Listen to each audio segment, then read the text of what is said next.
This week in East Brunswick was a snowy one. The largest accumulations to date in '85 slowed traffic and closed schools on Wednesday. In addition to the weather, another topic on the mind of many residents is the AT&T Tower Center, and today we'll meet the building's developer, Alan Landis, and learn about his background with Channel 8's Sue Rosenblatt. For those interested in the township's municipal budget hearings, we'll have a complete listing of those hearing times and dates by department.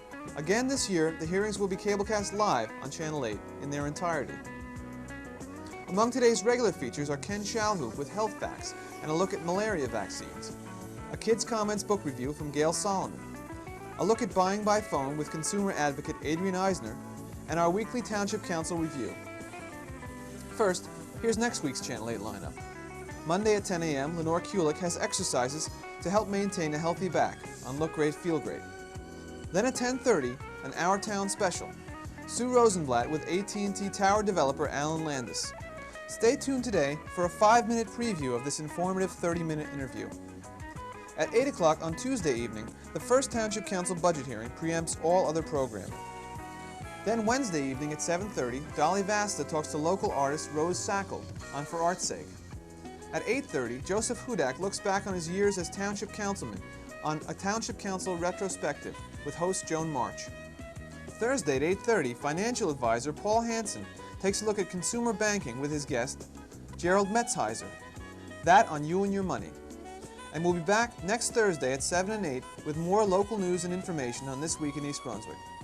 Now let's join Sue Rosenblatt in the studio with AT&T Tower developer Alan Landis. Alan, there are many questions that the people in the town have about the AT&T project, and I will tell you that many people are for it and many people are against it, and I would like to give you the opportunity today to clear up things that are going on in people's minds, whether it be pro or against this center. Why did you select East Brunswick as the site of the tower centers? Well, actually, it was a combination of selections. I wasn't the one that individually selected it. I was one that helped to move the selection process towards East Brunswick. I live in the city, but I'm from this area my whole life, and I've been involved with development for the last 18 years in the central New Jersey corridor between here and Princeton. I was intimately familiar with that particular piece of property since I started in the development field back in the late 60s, and I always felt the location itself had all of the aspects of a strong development site between the turnpike access, the Route 18 and Route 1 access, and also in terms of being a very central location statewide in the state of New Jersey from an access point of view, a mass transit point of view. It just has an awful lot of things going for it, and we tried to present that to whatever credible user groups we could. We got lucky. When you hear 16-story building, and I know when I hear people say 16-story building, it seems like a very high building for this area. Will it stand out as such, like out of place at the end of this area? I mean, will it look beautiful? Will it look like, you know, what kind of a description? I know that when we opened the show, they showed like a view of what it's going to look like. In your words, what do you feel it's going to look like? Well, you used a few terms. You said, will it stand out? Yes, it's a large complex. It will certainly stand out. I'm very prejudiced on this topic. I think that we've made every effort to go to the very highest level of architecture and design to really make a spectacular complex out of it. So I think it'll stand out, but as an architectural jewel. That doesn't mean that everybody on earth is going to love it. You know, it will be there as a sight line, which wasn't there before, but I think it'll be an extraordinarily attractive I'm sure it'll look a lot better than the Ramada Inn building did. I was not too sad to see the old Ramada disappear. I don't think there were a lot of other people that were not too sad. Alan, you mentioned that you have done other building in this area. What other major building have you done? The most recent complex that we're involved with is down the Route 1 corridor in Princeton, New Jersey, where we're developing the Carnegie Center complex.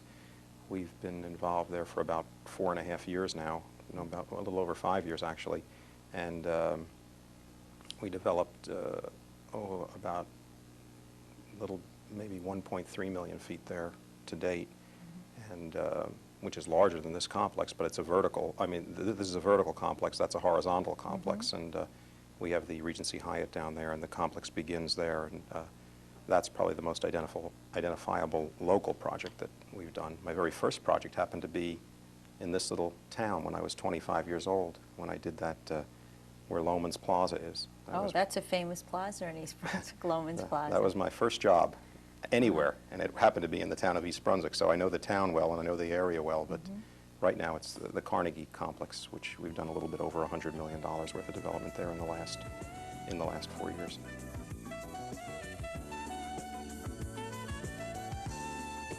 Hi, I'm Ken Shalhoub. We have a malaria vaccine on the horizon. Something I didn't realize, malaria affects 220 million people per year, and that's a lot of people. And for years, these people just had to live with malaria. Well, using some new DNA techniques where they synthesize a protein that's on the surface of the malaria organism and then challenge your body with it, you can produce a pretty good antibody to that particular organism. The problem in the past with malaria has been that the organism has 4 different forms, and it metamorphosizes through these different forms throughout its life cycle. And they've produced a vaccine which mimics the surface characteristics of this organism during the stage when the mosquito injects the organism into the animal, and in this case being the person. So it seems that, and by the way, this is being done by a team at New York University, it seems that we have a situation where on the horizon we will have a malaria vaccine, and we can certainly use this in places like Africa where it runs rampant and like I said before, affecting 220 million people per year. This information I got from Science News, Volume 126. Thanks for watching Health Facts. The Township Council's municipal budget hearings begin this Tuesday at 8 p.m. Here's a complete list of those hearings by department. Tuesday, February 12th begins at 8 o'clock with the Department of Public Safety.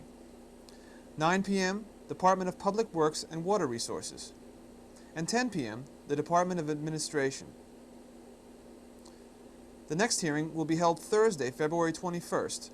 It begins at 8 o'clock with the Office of the Assessor. At 8:30, the Department of Planning and Community Development. At 9:30, the Library. And at 10:30, the Clerk. On Thursday, February 28th, the budget hearings begin at 8 p.m. with the Department of Law. At 8:30, the Council will hear from the Department of Recreation, Parks, and Community Services.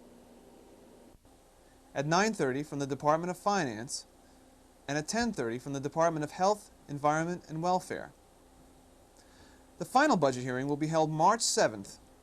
It begins at 8 o'clock with the Municipal Court. At 8:30, Mandatory Expenditures. At 9:30, Revenue Review, and at 10:30, Final Consideration of the Budget and Establishment for Introduction. The Council will introduce its budget on March 11th. A public hearing on the budget will be held on March 18th, and final adoption of the budget is scheduled for March 25th. Now let's join Gail Solomon for Kids Comments. Hi, my name's Gail Solomon, and I'm reviewing Time's Up by Florence Parry High. I would recommend this book to preteens who think their parents are different. It is about a boy who has just moved to Nowhere, New York. Noah hates the neighborhood and the fact that he doesn't have a 10-speed bike. Besides that, he has to put up with a mother who spends her days studying with earplugs and a father who is constantly drawing diagrams to figure out ways to do things faster and more efficiently. But suddenly his life changes when he meets Stoneface and Birdie, 2 very unusual neighbors. The only good thing about them is Birdie's 10-speed bike. The characters in this story are vivid and interesting, although they sometimes seem highly irregular. I really enjoyed this book, and I'm sure others will as well.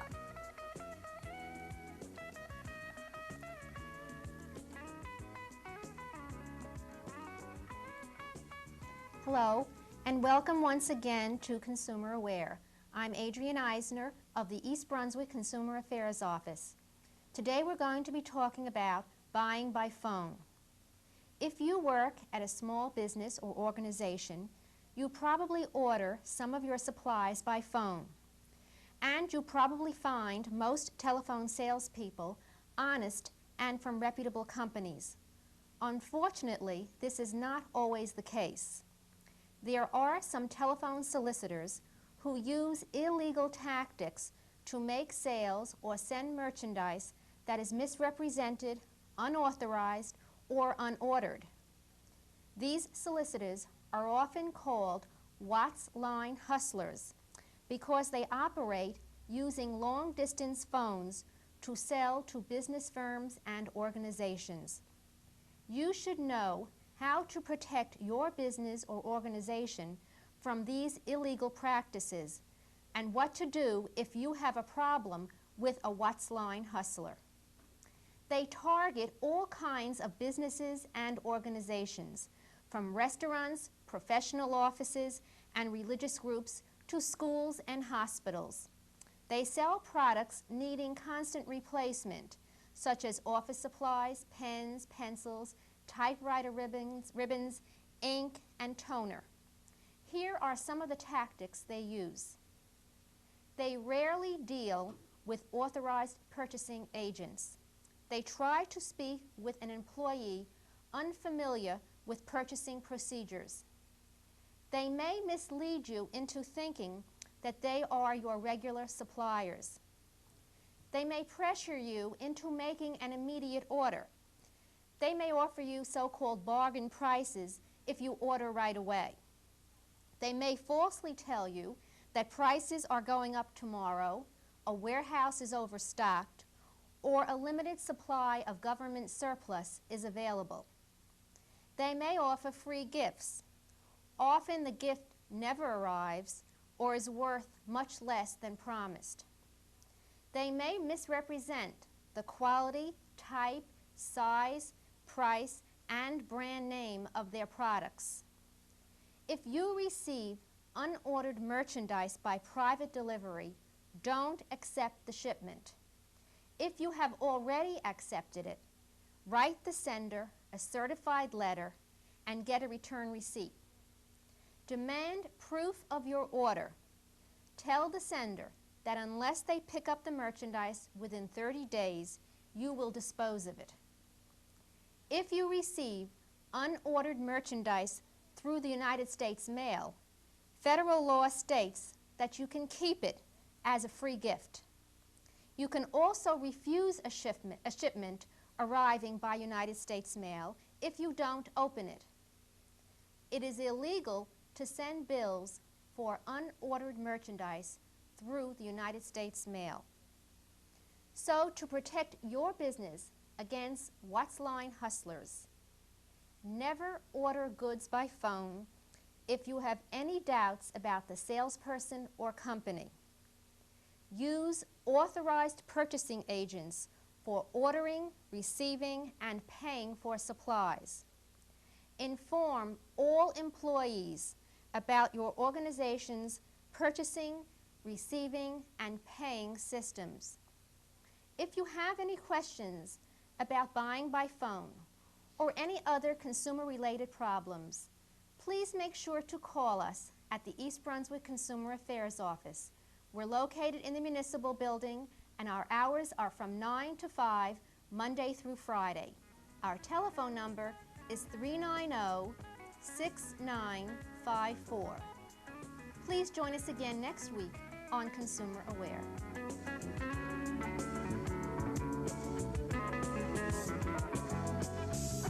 At Monday's Township Council meeting, Richard Walling answered questions about his controversial Township Historian's Report for council members.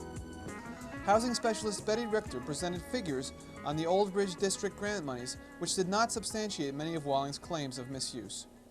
Also, Mayor Fox suggested a plan to resolve the problems between the Historic Preservation Commission and the Old Bridge District homeowners by replacing the HPC with the Committee of District Residents. By removing the HPC from township ordinances, Historic District homeowners would then be able to deal directly with the Planning Board on major housing renovation matters. The mayor stressed that this would give the residents what they had asked for, equal treatment with the rest of the community's homeowners, yet would preserve the historic district for future generations of residents. During the public portion, many homeowners praised the mayor's suggestion. A call for outside experts to sit on the committee was rejected by council members. Later, the council discussed a resolution to reject county plans for the widening of Riders Lane between Tice's Lane and Lawrence Brook to 4 lanes and a shoulder. The resolution, which is expected to be passed next week, suggests that the county reinvestigate other alternatives, which would relieve traffic congestion but impact less on the area's residents. Councilmember Elaine Denahan placed a resolution on the agenda, again for vote next week, which would ask the state DEP to require that Morris County remove all newspapers from trash being brought to the Edgeboro landfill by April 1st. That's all for this week. Thanks for watching.